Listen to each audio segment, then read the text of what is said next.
Ya, saudara, kita beralih ke informasi selanjutnya. Kondisi jalan yang menghubungkan dua desa di Kecamatan Pasir Raja sangat memprihatinkan. Pemerintah Aceh Selatan sudah mengalokasikan anggaran di DAK tahun 2024 yang akan datang.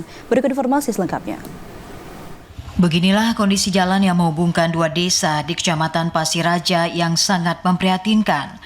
Bahkan sebagian aspal sudah tidak terlihat dan sudah menjadi kubangan yang berlumpur. Diharapkan adanya perbaikan dari pemerintah Kabupaten Aceh Selatan. Jalan ini menghubungkan dua desa, yakni Desa Gampung Baru dan Desa Payate.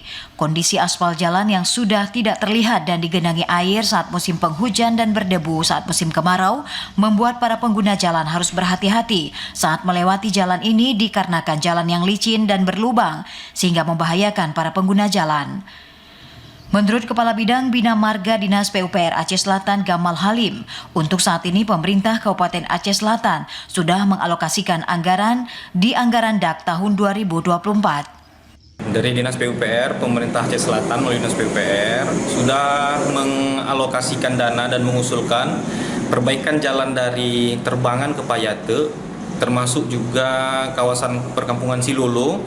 Kita sudah anggarkan di DAK 2024 agar itu bisa ditangani dengan uang DAK. Mudah-mudahan tidak ada perubahan, 2024 akan. Untuk perbaikan jalan ini pemerintah Kabupaten Aceh Selatan membutuhkan anggaran 4 hingga 6 miliar rupiah, mengingat titik jalan yang harus diperbaiki mencapai 6 km.